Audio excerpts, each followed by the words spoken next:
Në mesin e shekullit të 15, Ballkani ishte kthyer në një arenë të madhe betejësh. Perandoria osmane, tashmë një forcë e frikshme, që zgjatej nga ana dolli në Bospor, deri në qendër të Europës juglindore, po shtynte kufit për te çdo rezistencë që i dilte përpara. Por në zemër të Arbërisë ishte një njeri që i kishte ndaluar hobin i kolosit të madh, Skënderbeu. Ai nuk ishte një perandori të madhe pas vetes. Nuk ishte ushtri të panumërt, paguar me harë e argjend. Ajo që kishte ishte më e çmuar. Dashurinë e popullit, udhëzimin e luftëtarëve dhe një strategji që nuk e kishin poshtur dot kur, edhe një nga fitoret më brillante të Skënderbeut. Ishte betejë e Mokrës, ku Skënderbeu, me vetëm 8.000 luftëtarë, shpartalloi një ushtri osmane prej 20.000 vetësh. Të udhëhequr nga komandanti i ashpër Sinan Pasha.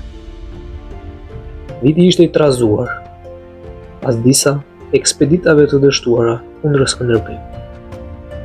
Sultani vendosi i dërgonte Arbërisë një ndëshkim shembullor, në krye të së cilës u vendos Sinan Pasha, një komandant i ashpër, i njohur për fushatat e tij në lindje dhe për besnikërinë ndaj portës së lartë.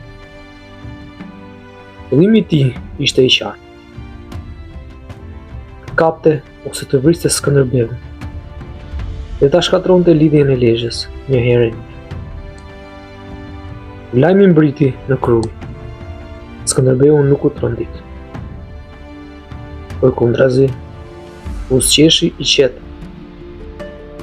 Ai e dinte se një ushtri e madhe nuk ishte domosdoshmërisht një ushtri e pathyeshme, e sidomos kur duhet të kalonte nëpër Mokrë, një nga zonat më të thtyra dhe më të rrezikshme të gjithë Arbërisë. Mokra ishte një labirint malor, me pyje të dëndura, rrugina të ngushta dhe shtigje të fshehta, që vetëm vendasit i njihnin. Në vend që t'i shmangi armiku, Skënderbeu zgjodhi që ta priste pikërisht aty.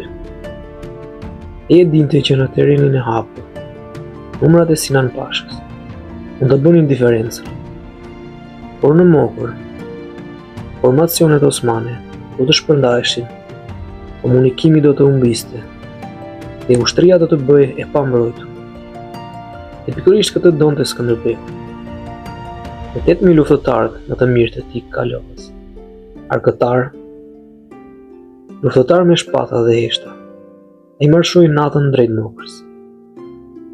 Gjithë dinin se po shkonin drejt një betejë të rrezikshme, por askush nuk dyshonte tek ai.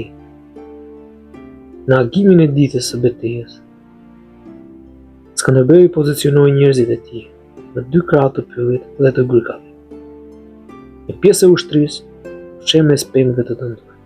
Një pjesë tjetër u vendos mbi shpatet e larta. Njësitë e shpejta u pozicionuan në qafën e rrugës dhe ta bllokonin tërheqjen. Por nuk ishte thjesht prit. Ishte një kurth i përkthyer ushtarak, i llogaritur deri në detaj.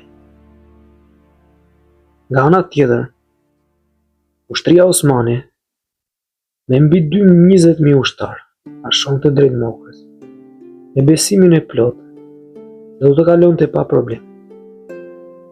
Sinan Pasha ishte i bindur se Skënderbeu nuk do të guxonte të sulmonte një ushtri aq të madhe.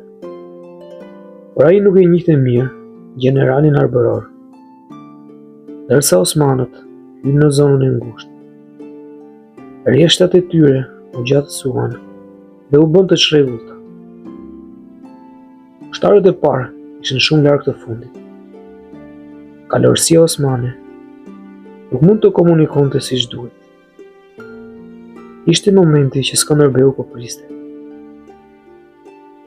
Sinjali u dha në një thirrje që ushtoi nëpër kodra për arbërim. Dhe menjëherë, ylli shpërtheu në zjarr dhe hekur.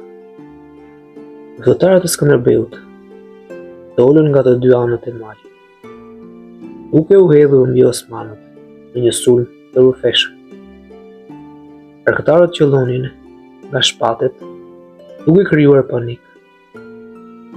Kalorësia arbërore fluturonte mes shigjetash të ngushta,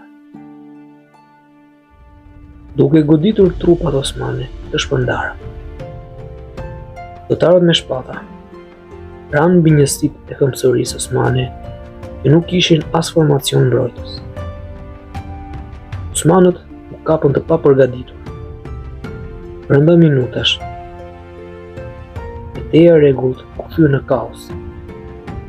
Sinan Pasha përpoqi të riorganizonte njerëzit, por ishte pamundur.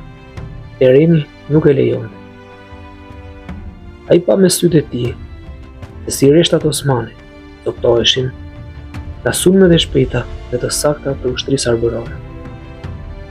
Treja osmane nuk luftonte më si një forcë e vetme. Ai ishte ndarë në grupe të vogla, që luftonin veç e veç, rrethuar nga luftëtarët e Skënderbeut, që e njihnin terrenin si përbërmba e dorës.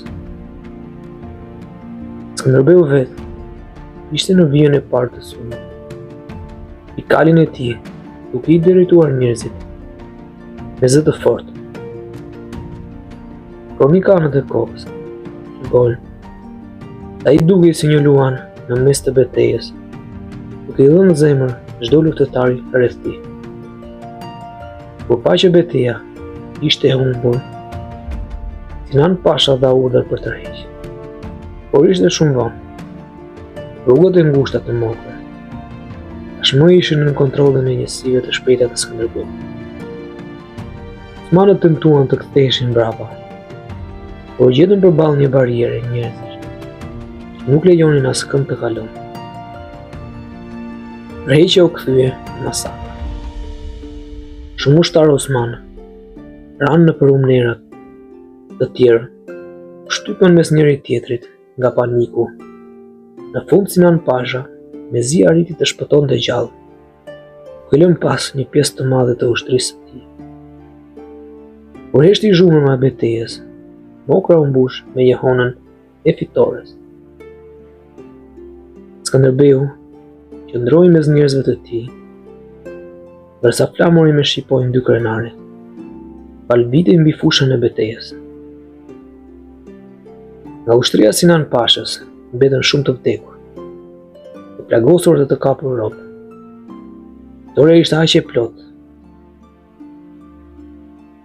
saqë kronikanët osmanë shkruajnë se kjo ditë ishte një nga humbjet më të rënda e atyre në Ballkan.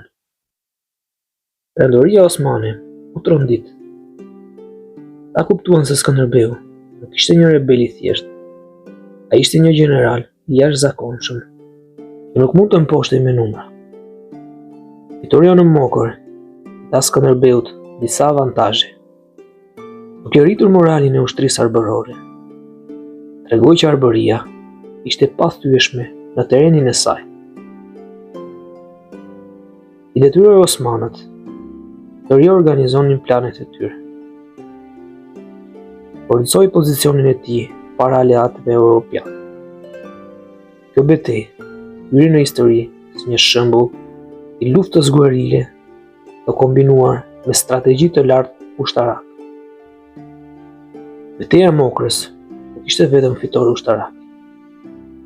Ishte provë karakterit të Skënderbeut, i cili nuk e la kur arbërin të bënte, edhe kur përballë kishte një perandori të madhe dhe të frikshme.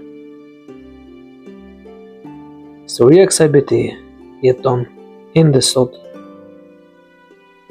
si shembull i trimërisë, mençurisë, strategjisë, bashkimit dhe dashurisë për atë dheu. Skënderbeu nuk fitoi vetëm me shpatë, por me mendje dhe me zemër. Dhe Mokra ishte një nga ato momentet.